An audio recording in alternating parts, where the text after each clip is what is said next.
en la forma de cómo se llevan los expedientes, en la forma cómo se atacan o se resuelven las situaciones Por ejemplo, de día a día, por ejemplo. ¿cuál es el problema con la forma de los expedientes? Una de las cosas que resultó cuando empezaron los RFI, las preguntas de cómo procedían, ¿cuánto le cuesta a la autoridad un apagón? ¿Cuánto le cuesta a la autoridad un fusible que no cambian o tienen que ir 3 veces a cambiarlo? Todos esos récords ellos los llevan, aquí no se llevan, aquí se están empezando a llevar. ¿Y por qué no se llevan? Esa parte, yo estoy aquí desde 2018. Bueno, pues del 2018 para acá, ¿por qué no se han empezado a llevar? Digo, no es como que llevar vida a Marte, ¿verdad? Un récord de un apagón. No tengo más preguntas, señor presidente. Muchas gracias, compañera. Yo tengo que aclarar unos detalles aquí, si acaso le doy una ronda de unos minutos a que le falte algo por preguntar. Una pregunta, la fecha del 1 de junio, ¿quién la estableció? El commence date. El commence date, realmente entiendo que eran 320 días, 360, luego de la firma del contrato, y el contrato se firma junio 22, por lo tanto, pues, ahí P3 es el que establece cuándo es la fecha. ¿Es enmendable el commence date? Al día de hoy no creo. Al día de hoy no cree. No, entiendo que no, y entiendo que la fecha de comienzo va a ser junio 1. ¿Con empleados o sin empleados? Tiene que tener los empleados, señor presidente. Bueno, porque no los tiene, le pregunto a usted. Eso tendría que preguntárselo a Luma, a Wayne Stensby, pero yo entiendo que ellos van a estar preparados para ello. ¿Y cuántos empleados ustedes ya les han solicitado que se van a ir con Luma? ¿Tienen esa cantidad? No ¿Que se tenemos van? esa cantidad. No. Tenemos la cantidad que ha dicho el señor No, Stengel. ya he escuchado lo que es de generación, la teoría de generación. ¿Cuántos se van para Luma? ¿Lo tienen? No. Según Stengel, lo que tenemos No. es los números de las personas que han solicitado. Okay. Eso en 5 días nos van a decir. Eso fue lo que le solicitamos. Bien, una pregunta antes de terminar por ahí. La base de este contrato estaba hecho, además de eficiencia, estaba hecha en unos ahorros. Vamos a ahorrar unos chavos, la compañera le estaba diciendo cuánto va a ser el beneficio, que tampoco lo han contestado, pero ¿cuánto nos vamos a ahorrar? Según los análisis que tiene P3 y sus asesores financieros, luego del tercer año el contrato es autoliquidable, inclusive son como unos 130 millones adicionales. Espérese, ¿cómo es eso? Autoliquidable. ¿Cómo es? Al cabo de 3 años el contrato es autoliquidable. Explíqueme eso, porque de verdad... Más no, o menos, ajá. y eso está en la información que suministró, que inclusive fue parte de la presentación del licenciado Fermín Fontaneda a los miembros de la Junta de Gobierno. Ok, usted tiene una información ahí que nos puede decir que esos ahorros van a ser ¿cuántos? Más o menos van a ser 135 millones del 2023 en adelante. 133 millones. 133, 135, eso es así. A partir del tercer año. Es correcto, señor presidente.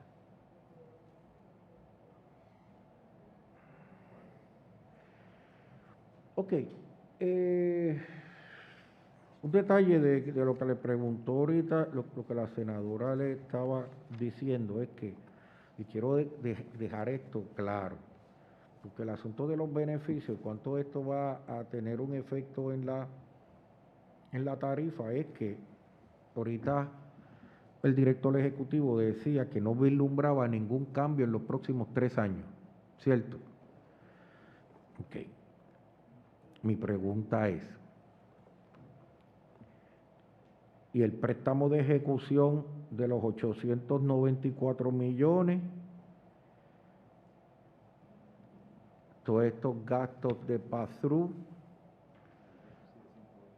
el déficit de 125, el paygo de 260, los intereses del préstamo, Una pregunta, si ahí estamos hablando casi mal tasado, estamos hablando casi de 800 millones de dólares, ¿de dónde van a salir ese dinero?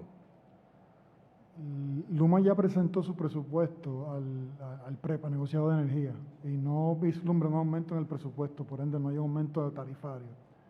En cuanto a los 800 millones de dólares que usted se refiere, nuestra ente fiscal, que es AFAF, está trabajando con el FOMB y el gobierno de Puerto Rico para identificar los fondos, de dónde los van a sacar. Pero esos fondos no van a salir de la tarifa. No. Vuelvo a hacer esa pregunta. Esos fondos, esos gastos, esos casi alrededor de 800 millones de dólares, no van a salir de la tarifa. No, ese es el compromiso. Ese es el compromiso, sí. Contestaciones así son las... Entonces, usted dice, de la información que le han preguntado, es que aun cuando están el comité evaluando el asunto del contrato, usted entiende que de los 5 tópicos que me habló, no van a constituir una enmienda en el contrato. Es decir, hasta ahora, los 5 tópicos de conflicto de intereses, retiro de los empleados, retiro que se descapitalizaría como cuestión de hecho y pudiese llegar hasta 1 año. El asunto de los empleados, las métricas, el aumento de tarifas, esos 5 puntos, lo que se ha ido vertiendo sobre esos 5 puntos. Y yo voy a un detalle adicional. Mire, yo le voy a hablar de 2. El share agreement y el despacho energético constituirían aquí establecer un monopolio energético. Es algo que no se contemplaría revisar en el contrato, entonces. ¿Un monopolio energético en qué sentido? No entendí la pregunta.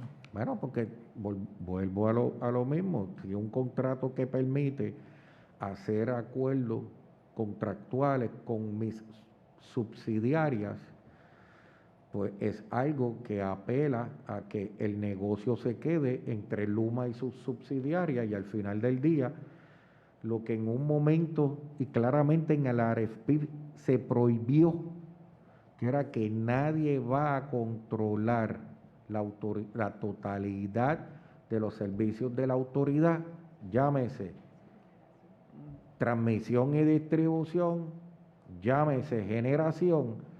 Entonces, este contrato, con estos 2 elementos, el despacho energético y los share agreement en el contrato, permitiría a largo plazo a que Luma y sus subsidiarias controlaran las 2. Transmisión y distribución a través de Gridco, generación a través de las compras o desarrollo de mejoras a las plantas energéticas o construcción de plantas que haría Yenco. Si entiendo bien su pregunta, ¿verdad? La premisa que plantea. Clara. La parte que establece la ley de Yenco es del dueño o del que maneje los assets de generación. De generación. Sí. Entonces, la parte del despacho económico de operaciones, eso también está regido por los SOPI, los Standard Operating Procedures, que rige también el negociado de energía. O sea que realmente hay unas guías de despacho económico y hay unas guías de generación que no las podemos violentar, hay que seguir las reglas en ese sentido. Pero no revisarían el contrato con respecto a ellos. Es que a mi juicio el contrato no establece que eso puede ser así. Respetuosamente le digo. Interpretación.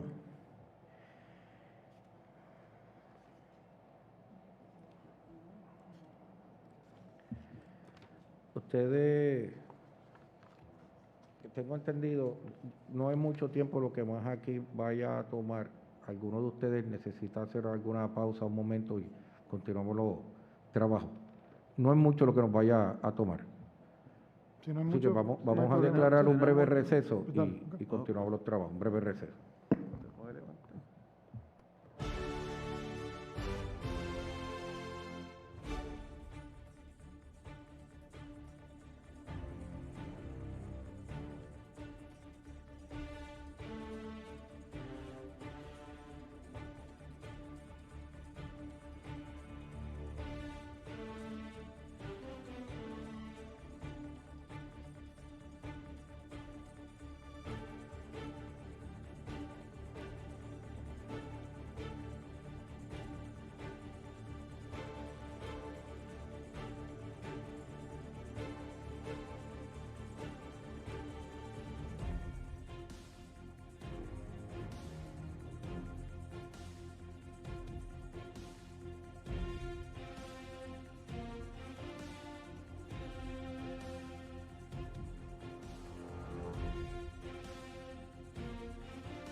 ¿Ah?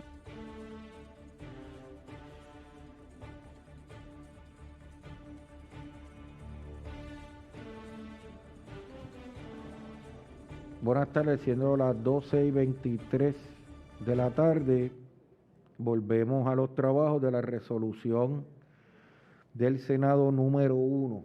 Estábamos terminando una pregunta para básicamente finalizar la parte mía de mi intervención. Quería hacerle una pequeña, aclarar algo. Ustedes indicaron que estuvieron en un proceso de evaluación de todo de estas propuestas, o lo que fueron estas propuestas antes del RFP. Y me gustaría saber la disposición de cualquier minuta o cualquier información de esas reuniones que se llevaron durante ese tiempo, le pudiesen entregar a esta comisión, y le damos un plazo. Supongo que están disponibles, ¿no? Todo eso lo tiene P3. La Autoridad de Alianzas Público-Privadas tiene toda esa información. Le pregunto, ¿ustedes no guardan copia de ella?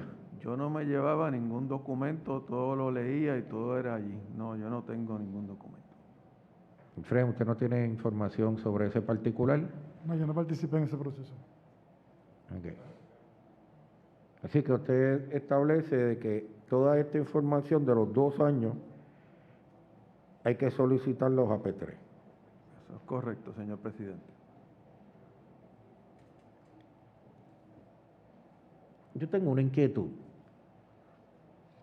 Dentro de lo que ustedes negociaron esos 2 años, durante lo que fue la realidad del proceso de cómo se iban a distribuir estos fondos del Stafford Act, y que, digamos, como les dije al principio, esos fondos se reciben a través de COR3, el que hace las propuestas es P3. Mi pregunta es la siguiente. P3 no monta poste, no distribuye energía, no pela cable, no genera energía. ¿Cómo ustedes visualizaron cuando hicieron esta estructura de que básicamente la política energética del país de ahora en adelante va a estar en manos de P3, cuando P3 no hace nada de eso en este país?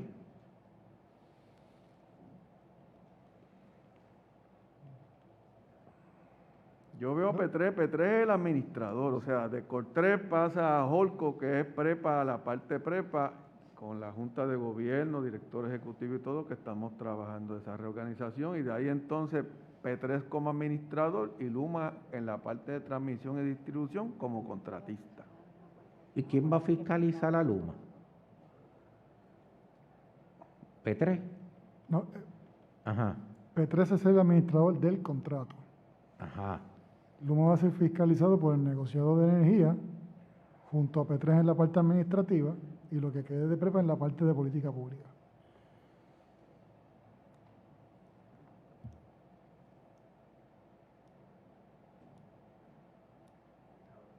Estoy tratando de todavía descifrar esto. Ok, la parte administrativa, P3. ¿Y la parte de generación? ¿Quién? Generación es la Autoridad de Energía Eléctrica.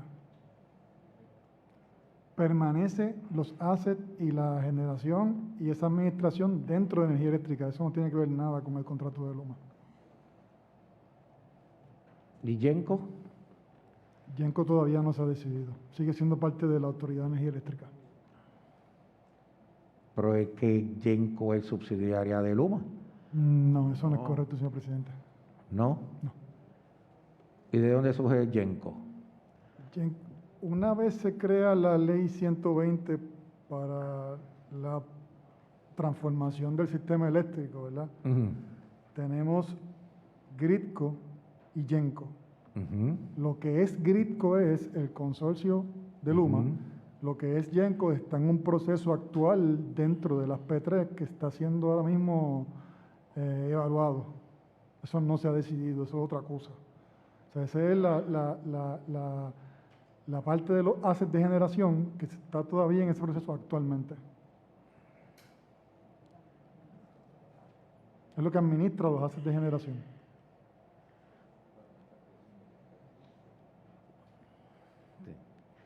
Yo no tengo más preguntas, compañeros. Voy a hacer una ronda breve de preguntas. Varias preguntas que se le hayan quedado en el tintero rápidamente. Compañero Ramón Ruiz. Muchas gracias, presidente. En el asunto Genco tiene que estar definido antes del 1 de junio, ¿no? No. No necesariamente. No. Ok. Es un El o- proceso aparte. El otro punto que quiero traer para ir rápido, estamos hablando que dentro de la operación que se va a quedar con la autoridad PREPA, se va a quedar el despacho de distribución. Se queda con ustedes. El despacho de distribución es parte de lo que pasa a Luma. La Luma. Que es lo que tenemos que discutir con lo que ustedes están trabajando con el gobernador. No entendí su pregunta. O sea, una de las preguntas de todos nosotros es que voy a ser juez y parte de la administración y también voy a determinar a dónde voy a distribuir. Y lo que queremos ver entonces el asunto, si siendo un centro autónomo que corría bajo la responsabilidad de ustedes, si hay la posibilidad que eso se pueda enmendar y pase nuevamente a la autoridad bajo la ley 120. Bueno, la parte de operaciones también va a ser va a ser manejada por Luma, pero eso no tiene que ver nada con la parte de generación, ¿no? Esa parte de que Luma va a estar manejando los assets y de generación y va a estar también en el despacho, eso Ok. no funciona así. El otro punto que le quiero traer, usted sabe que hace mucho tiempo se discutió una ley que terminó en los tribunales, que fue un proceso que presentaron dos ex alcaldes ya fenecidos, tanto William Miranda Marín como Rafael Cordero Santiago, que crea lo del CELI. Dentro de eso, la posición lo vamos a mantener, si se va a ir a la negociación con Luma, si la autoridad va a ser el que finalmente tenga la administración de lo que envuelve ese acuerdo en legislación y por los tribunales. Ese acuerdo, ¿verdad? Y la implementación de ese acuerdo también está regido por el negociador de energía. El negociador de energía es el que determina cuánto es lo que vamos a poner ahí, cuánto se le va a pagar a cada municipio. Estamos hablando de que son cerca de 300 millones. Está en el presupuesto, sí, es lo Ok, que se hace ahora Y mismo. finalmente, dos puntos. Usted mencionó que Luma le presentó a ustedes ya el presupuesto que ellos necesitan para operar. Lo presentaron ante el negociador de energía. Ok. Se supone que nosotros tenemos que, yo le voy a solicitar, yo sé que está ante el negociado de energía, pero le vamos a solicitar que nos puedan hacer llegar a la comisión ese presupuesto solicitado. De igual manera, señor presidente, que nos puedan hacer llegar las facturas concernientes de lo que se ha desembolsado hasta ahora a la solicitud de Luma, porque tenemos que conocer realmente qué es lo que hemos pagado y hacia dónde se ha ido la partida de pago. Sí. Señor presidente, para que se puedan a la comisión hacer llegar ambos el presupuesto y las facturas concernientes. Un término de 5 días razonable para que entreguemos toda la información. Sí. Y finalmente, ante el movimiento que tenemos, ¿cuántos empleados han decidido acogerse al sistema de retiro? Eso también, como el requisito de información. Sí. Se Sí. lo consigo, seguro. Muchas gracias, señor presidente. Muchas gracias, el compañero. Vamos con el... Disculpe, señor presidente, para estar Sí. claro en la última pregunta del senador. ¿Usted quiere que yo le diga cuántos han solicitado retirarse ahora mismo o cuántos se pueden retirar? ¿No? Cuantía, dos cosas, la cuantía de los que ya se están solicitando, los que están en proceso para conocer cuánto estamos hablando de presupuesto Y los que pueden. y los que puedan. Ajá. Y, señor presidente, en cuanto a las facturas de Luma, lo concerniente a la evidencia que tiene la Autoridad de Energía Eléctrica con la cual ha desembolsado, se entregaron en la información en el día de hoy. ¿Lo entregaron? Las Sí. facturas según se reciben en la Autoridad de Energía Eléctrica. Toda la evidencia debajo, eso está en P3, que como le dijo el compañero, nuestro director ejecutivo, nuestro CFO con nuestro tesorero, tienen acceso, han ido para verificar y confirmar que lo que está ahí debajo no tiene visitas al cine, no tiene... Usted sabe que usted ha administrado sus negocios y sabe que las cuentas ayudan a qué? A la efectividad de una empresa. Pues claro. Y por eso las estamos solicitando. Mi pregunta es, usted dice que las entregó ¿a quién? A la comisión. A la comisión. Tenemos allá información Sí, En el desglose completo, no solamente la facturación. No, el sino desglose completo no lo tiene la Autoridad de Energía Eléctrica. ¿Lo tiene quién? P3. ok, sí, allí hay una información, ok. Sí, ahí está en la carpeta. Bueno, vamos a reconocer Gracias. este momento a la compañera Mariali González, en su turno. Antes de eso, queremos reconocer al compañero Vargas Vido, que se une a los trabajos. Así que puede comenzar con su turno. Quisiera saber si ya la Autoridad de Energía Eléctrica ha hecho la evaluación correspondiente con otras agencias de gobierno para saber la cantidad de empleomanía que podrían pasar a sus oficinas y si la autoridad ha hecho la evaluación, si estas agencias pueden cumplir y sostener los salarios y derechos adquiridos de estos empleados. Sí. ORTH ya hizo un inventario, por decirlo así, ¿verdad? Un requerimiento de información a cada una de las agencias para que les vayan diciendo cuántas posiciones tienen disponibles y qué tipo de posiciones tienen disponibles. En paralelo, la autoridad le está enviando diariamente a ORTH todas las personas que ya están diciendo yo no me quiero ir a trabajar con Luma, yo quiero trabajar en el gobierno de Puerto Rico. Ahora, la parte del presupuesto de cada agencia y de cómo se va a manejar, la autoridad no tiene ni injerencia en eso. Eso es ya la agencia con el gobierno central en la oficina de ORTH. Vamos entonces a dar un ejemplo hipotético. Vamos a suponer que mañana es junio de 2021 y Luma Energy comienza sus operaciones en Puerto Rico. Y por las dilaciones que puedan haber ocurrido, Luma solo ha contratado 2.500 empleados de la Autoridad de Energía Eléctrica. ¿Quién es el responsable de pagar los salarios de miles de empleados que se quedarán para junio de 2021 sin trabajo porque no estarán trabajando para la autoridad y tampoco van a tener un contrato con Luma? ¿A dónde se tendrán que reportar si no han sido ubicados en alguna agencia de gobierno? Para el 1 de junio ya todo el empleado que sabe que va para Luma lo debe saber, todo el empleado que va a ser relocalizado lo debe saber también y el que está en transición también. Para el 1 de junio cada persona debe tener claro qué es lo que va a hacer el 2 de junio. ¿Y desde cuándo se les va a estar informando a los empleados? Informándole qué sentido. Informándole la posibilidad de estar en X agencia de Sí. gobierno, ¿desde cuándo? Eso es un proceso que lleva a ORTH y la autoridad está supliendo de toda la información que solicitan, pero realmente ese proceso lo lleva a ORTH, no lo lleva a la autoridad. Pero ¿desde cuándo entonces ellos sabrán, mira, me voy a ir a tal agencia de gobierno, entonces no, o firmo con Luma? ¿Desde cuándo ellos tendrán esa idea? Porque como le dije en la primera ronda de preguntas, hay mucha incertidumbre de los trabajadores de la Autoridad de Energía Eléctrica. No le puedo contestar cuándo, porque es un proceso que no está llevando a la autoridad. La autoridad le está dando toda la información que tiene cuando la tiene a todos los empleados nuestros. Pero no se comunican con ustedes. ¿Quién?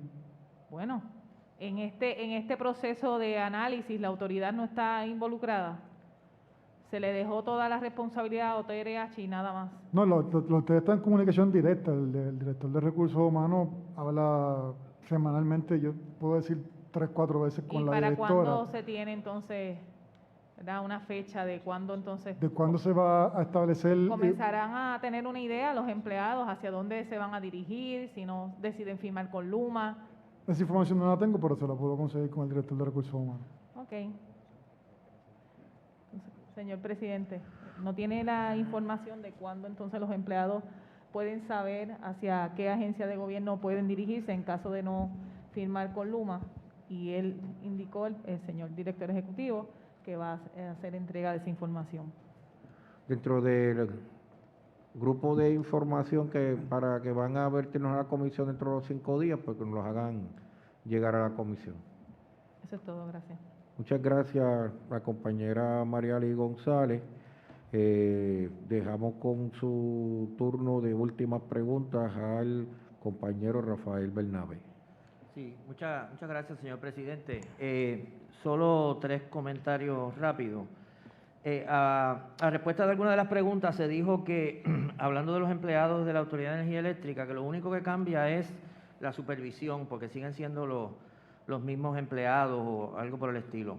Pero hay algo que cambia, es el hecho de que los trabajadores de transmisión y distribución y otras funciones también, que van a estar ahora trabajando bajo la supervisión de Luma, dejan de ser empleados públicos como resultado de esta situación y se convierten en empleados de Luma, de una empresa privada. ¿Estoy correcto en esa apreciación? Sí. Y como usted bien sabe, una parte importante de los trabajadores de la Autoridad de Energía Eléctrica están cubiertos por un convenio colectivo firmado con la UTIER. ¿Qué ocurre con ese convenio colectivo como resultado de esta transferencia de todos esos trabajadores ahora a una empresa privada? Con ese convenio colectivo que existe en la actualidad, ¿qué ocurre con él? Bueno, el convenio colectivo queda permanente con la gente o los empleados que tenemos en generación y el remanente que quede de la autoridad. Con el remanente queda existiendo, pero con todos los demás que ahora van a estar trabajando para Luma en transmisión, servicio al cliente y distribución, ese convenio desaparece.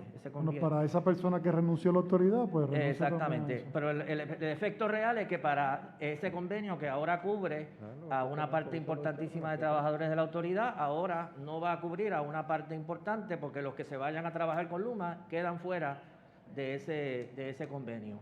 Y evidentemente todo ese sector del personal de la Autoridad de Energía Eléctrica tampoco ya va a tener, por lo menos hasta tanto pueda ocurrir otra cosa, como representante, el estatus de representante que tiene la UTIER ahora como representante exclusivo de esos trabajadores, también se disuelve, también desaparece. ¿Estoy correcto en esa apreciación? Bueno, si se refiere a la representación que tiene la UTIER en Luma, pues sí, obviamente no va a ser representado por la UTIER, pero sí pudieran incorporarse y tener uniones también dentro de Claro, Luma. pueden hacer, claro, bajo la ley Tafarli que aplica a los trabajadores del sector privado, ya no van a estar bajo la ley 130.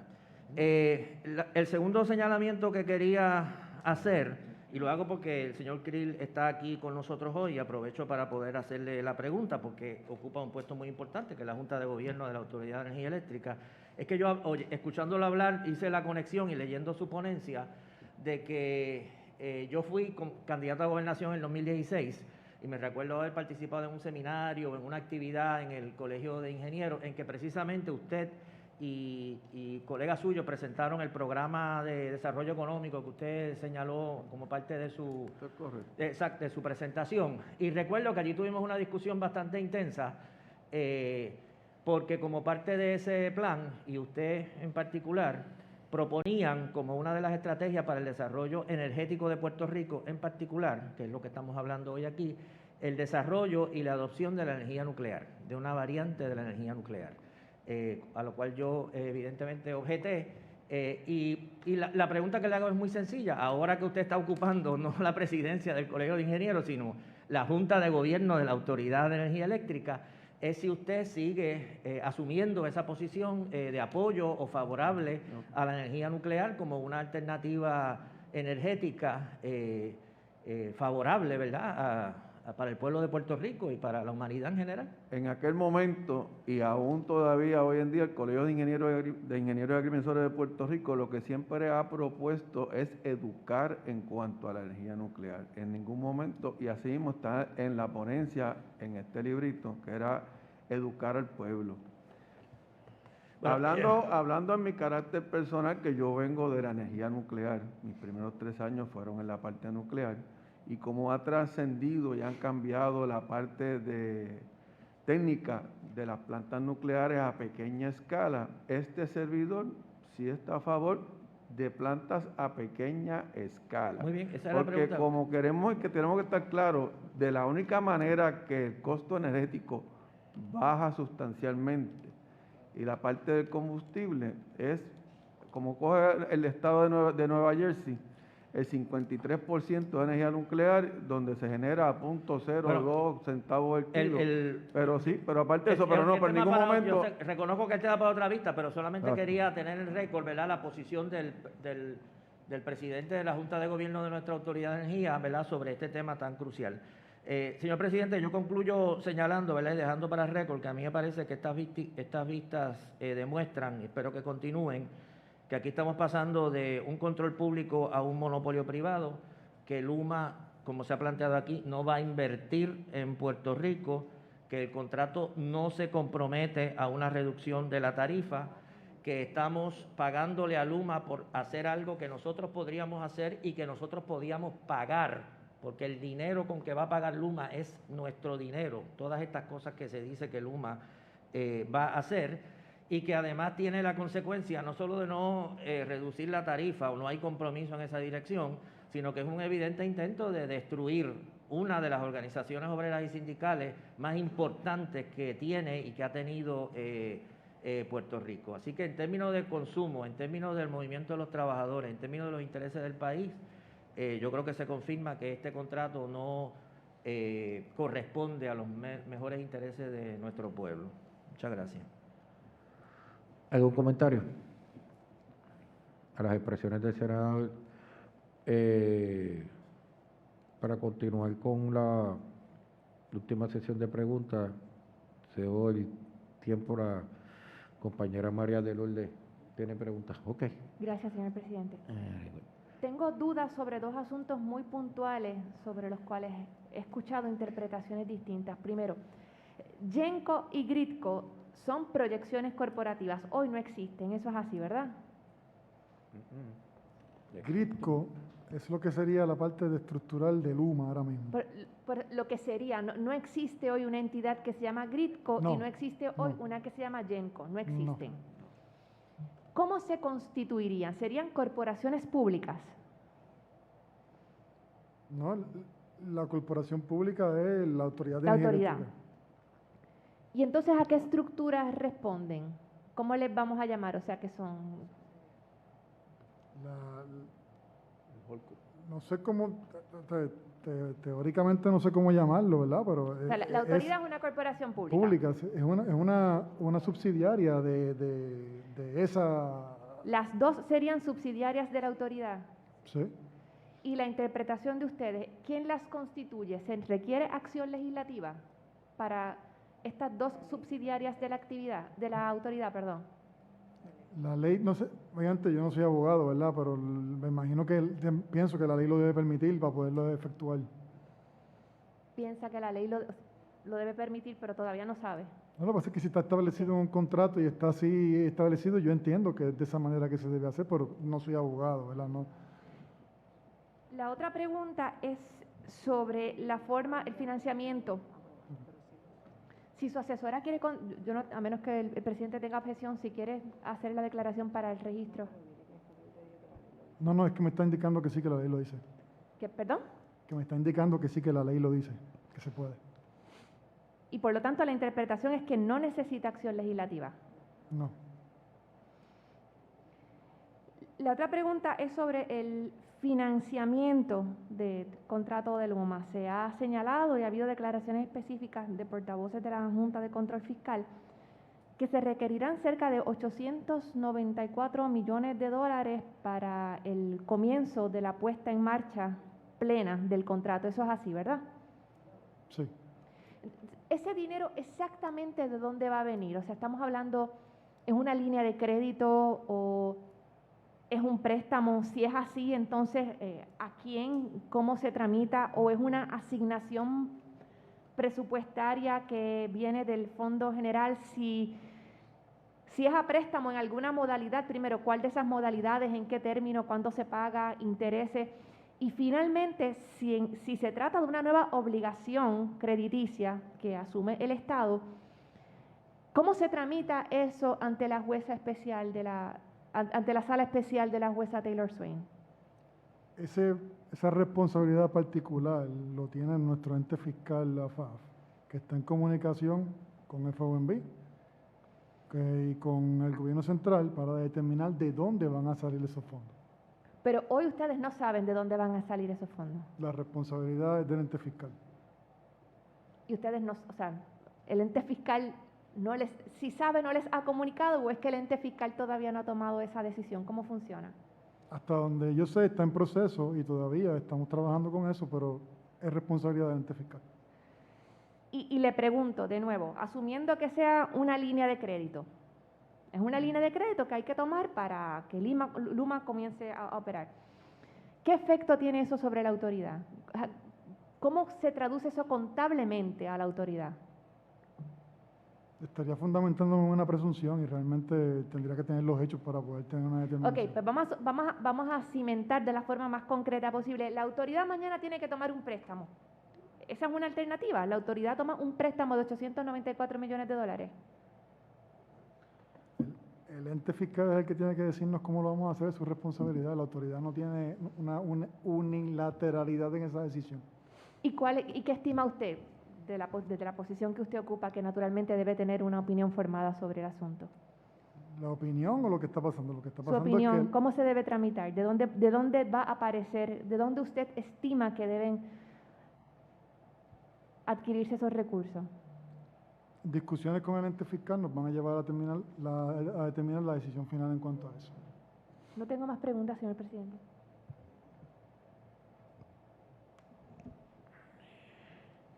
Es decir, no sabe. A la pregunta que ella le hizo, no sabe. Las discusiones no se han concluido. Ahora le pregunto, no sabe porque no le han informado, no sabe porque son confidencial, no sabe porque no le puedo decir cuál a todas ellas. No, hay varias opciones sobre la mesa, pero siguen Ajá. siendo opciones. No hay ninguna todavía establecida como final y se está evaluando. Pero la pregunta de ella, esos 894 millones fueron aprobados por la Junta de Control Fiscal. ¿Cierto o no? Ese préstamo lo aprobó la Junta. Es que no hay ningún préstamo, no se ha Bueno, lo que determinado se ningún vaya a hacer préstamo. con esos 894, porque si no hay esos 894 no hay contrato. Señor presidente, es para aclarar, yo creo que el licenciado Omar Marrero de AFAF ha sido un poquito más claro en esto, de que al día de hoy ellos están trabajando con ellos y que no será un préstamo, para evitar los intereses y cualquier otro gasto adicional. Ok, pero según su conocimiento, es aprobado por la Junta de Control Fiscal. Al día de hoy, eso no ha sido, o sea, la directora ejecutiva lo que ha expresado es que ese dinero tiene que estar ahí para poder realizarse el contrato, y es para el mes de mayo. Y eso lo están trabajando ambos entes fiscales. Ok, pero la pregunta de la compañera. Pero conocimiento pleno no tenemos ninguno, eso está en manos de las agencias fiscales. Pero de lo que estamos claros es que si a mayo primero esos fondos no están, no hay contrato. A lo que tenemos entendido, que a mayo primero, cuando tengan que estar, ese dinero va a estar disponible ahí. Me sorprende porque aquí hay muchas cosas que van a estar disponibles y nadie sabe de dónde van a salir. Bueno, vamos a reconocer el tiempo del compañero Vargas Vidor, que llegó último. Le vamos a reconocer su tiempo completo ahí para que usted pueda hacer su correspondiente pregunta. Adelante. Muchas gracias, señor presidente, y saludos al panel. Yo creo que no debo de llover sobre lo mojado, ¿no? Pero tenemos varias preguntitas sencillas. Y una expresión final, señor presidente. ¿Cuánto significa el contrato de Luma en términos de aumento de tarifa para los consumidores? No se contempla un aumento de tarifa para los consumidores en los próximos 3 años. ¿Cómo pueden anticipar eso? Ni siquiera pueden contestar de dónde viene el dinero operacional de todo el encuadre. No, el Luma ya sometió su presupuesto ante el negociado de energía, que es el ente que fiscaliza la tarifa, y el presupuesto se quedó básicamente como el que teníamos el año anterior. El fideicomiso de retiro de la Autoridad de Energía Eléctrica, ¿qué sucede con él? O sea, la Autoridad de Energía Eléctrica tiene una deuda millonaria con ese fideicomiso por falta de pagos y aportaciones del patrono. Ahí se afectan empleados retirados, empleados activos que están aportando. ¿Qué va a pasar con eso? Sí, el asunto del sistema de retiro es un asunto que tiene la autoridad, que está trabajando con sus dos entes fiscales, con la FAF y con FOMB, para en los próximos días tomar decisiones en cuanto a eso se refiere de la deuda y los actuariales que tenemos con un retiro. Aquí se ha estado hablando insistentemente en si es préstamo o es aportación, pero de verdad que yo creo que siendo el impacto del producto que obviamente se espera, ¿verdad?, de toda esta transacción, algo que obviamente afecta a todo el pueblo, la discusión no se debe quedar en una abstracción retórica. Así que, en términos generales, ¿cuánta es la inversión de Luma en el sistema eléctrico? Como parte de ese contrato, ¿se obligaron a hacer inversiones o todo el dinero es un regalo del gobierno? El contrato no establece ninguna inversión de parte de Luma. El contrato es un contrato de operación y mantenimiento del sistema eléctrico. O sea, que nosotros le damos el dinero y ustedes lo administran. Sería. Ellos, Si lo fuéramos a... sí, ellos van a cobrar por administrar el sistema eléctrico y operar y mantener. Entonces, si GRIPCO y GENCO son imaginarios en términos del entramado de operación, y ustedes ahorita dijo que GENCO todavía no estaba, nada más estaban decidiendo qué es lo que iba a pasar. Quiero contextualizar la pregunta. O sea, una subsidiaria, como preguntó la compañera, básicamente sustituye o apoya a la parte principal en caso de que sea necesario. De manera que si yo fuera a mirar esto desde la cosa más pura, las subsidiarias no existen en realidad, de manera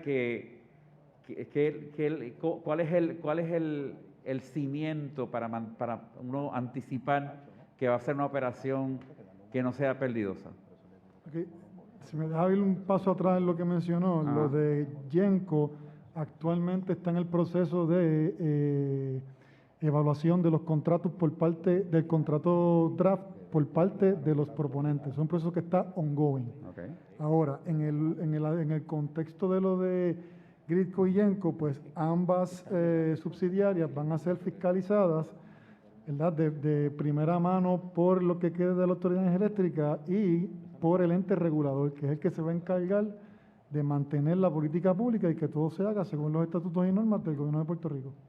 En caso, por ejemplo, de que, como usted dice, GENCO todavía está, además de estar en un vacío, está en una negociación de lo que va a pasar, ¿qué pasaría si no se llega a nada en GENCO? ¿Qué parte del encuadre se afectaría? Si GENCO es complementario a el no existir, el no pasar lo que ustedes esperan que pase, ¿qué afectaría? ¿Qué se queda huérfano?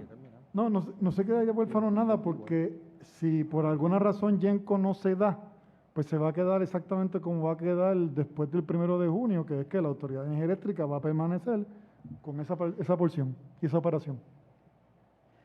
El supuesto de que los fondos federales de FEMA estaban sujetos a una privatización para poder usarlos, ¿es cierto eso? Yo no tengo conocimiento de eso. De hecho, el settlement de FEMA se da después, se da en septiembre del 2020, el contrato se firma el 20 de junio. Entonces, cuando se estaba hablando, escuché con mucha atención fuera de aquí a la compañera Santiago, María Lourdes Santiago, sobre el asunto de las capacitaciones y la idea de modernizar el peritaje, ¿no? Y ahí obviamente plantea una forma de adecuar la capacitación de sus empleados a un parámetro que es nuevo. Por eso dice que se gradúan 5 primeros técnicos de líneas puertorriqueñas en un comunicado de prensa, pero ustedes plantean que van sin dilación a entrar en lo que se llama la reconstrucción del sistema eléctrico de Puerto Rico. En el comunicado plantea que no solamente se gradúan nada más que 5 personas, sino que en el 21, cuando empiecen, es que se va a desarrollar una escuela para poder lograr esa reconstrucción. ¿Cuántos técnicos de líneas o celadores necesita para operar cabalmente la operación de lo que hoy en día es la Autoridad de Energía Eléctrica, o LUMA? Actualmente nosotros no tengo el número exacto en mi cabeza, pero entiendo que tenemos celadores como 700, de los cuales son 500 y pico para transmisión y distribución y el restante lo tiene el servicio al cliente. Pero entonces el planteamiento es que ninguno de esos celadores, mirándolo a través de la expresión de la nueva capacitación que establece, según el mismo comunicado, la pericia de nuestras compañías matrices, que es el punto de partida sobre lo que es calidad en la operación de esos celadores, solamente tiene 5 personas.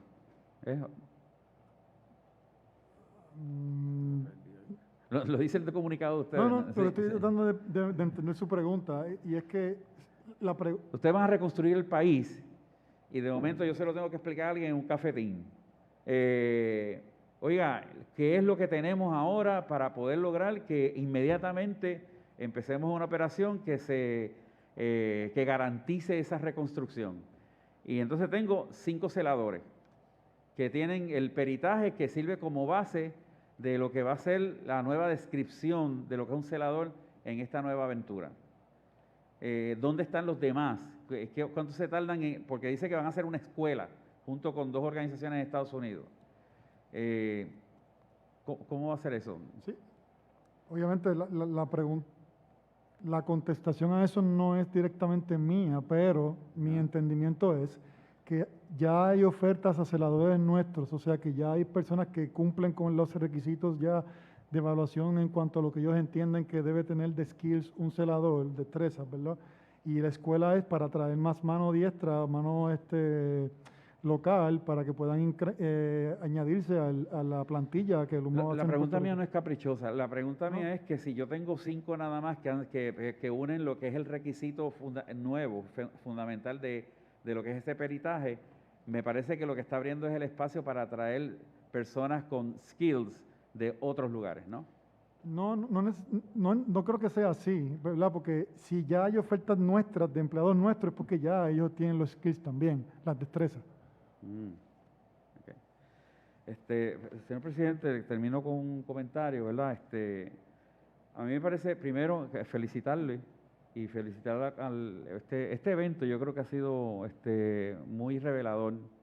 Yo creo que, yo lo voy a decir como médico, ¿verdad? A mí me parece que este entramado básicamente no es de cosas concretas, sino de lagunas. Y cuando los entramados son de lagunas, por muy buena intención y seriedad, porque creo que tienen la intención y la seriedad, la realidad es que cuando los entramados se hacen en la incertidumbre, no anticipa otra cosa que fracaso. ¿En dónde estamos poniendo nosotros y nosotras 900 millones de pesos? ¿Dónde estamos poniendo las posibilidades de nuestros trabajadores y trabajadoras que actualmente están dentro de esa planilla laboral? ¿En dónde están los retirados? ¿Dónde están todas esas preguntas? ¿Cómo va a ser? Están flotando en un éter que yo no lo puedo entender. A lo mejor es que yo no sé nada de eso, ¿verdad? Pero, sin embargo, lo digo, señor presidente, porque quiero que conste que para mí lo que se anticipa no es bueno mientras haya tanta incertidumbre y tantas lagunas en las explicaciones. Esto yo lo traduzco en términos médicos a que esto es un parto prematuro, muy prematuro, de tal manera que la criatura, aunque pueda respirar, posiblemente no sea compatible con la vida. Y metamos la pata de nuevo. Conforme a muchas preguntas y pocas contestaciones, algo bastante probable. Por último, yo quiero hacerle un último detallito. Si las personas que deciden irse de la autoridad, que deciden no irse, los empleados de la autoridad, que deciden no irse a trabajar con Luma, ustedes mencionan ahí en su ponencia en algún sitio que hay que establecer un reglamento para que puedan ir a alguna agencia Tiene que establecerse algún reglamento para el procedimiento, porque la ley ha sido clara en términos de, pero ojalá ninguna agencia, Departamento de Derecho del Trabajo, nadie tiene que hacer un reglamento. No hay que hacer ningún reglamento, se hace bajo el concepto de movilidad del gobierno de Puerto Rico a través de OATRH. Y nadie ha hecho un estudio de cuánto más le va a costar al gobierno de Puerto Rico mover esos empleados, que muchos de ellos no van a tener en términos de su adiestramiento totalmente distinto a lo que haga en cualquier agencia. No son los que se vayan con la autoridad, son los que se tienen que quedar con el gobierno de Puerto Rico. Nadie ha hecho ningún ese análisis de impacto fiscal. Yo no puedo contestar esa pregunta. No. No sé. Okay. Bueno, no teniendo más preguntas, son las 1:04 de la tarde. Hoy, lunes 22 de marzo, damos por terminado estos trabajos de la primera vista de la resolución del Senado número 1, estableciendo claro que de esta comisión necesitar volverle a citarles a ustedes sobre alguna información adicional, así lo estaríamos haciendo. Así que sin tener ningún particular, damos por terminado los trabajos a las 1:04 de la tarde. Buenas tardes. Buenas Buenas tardes. tardes.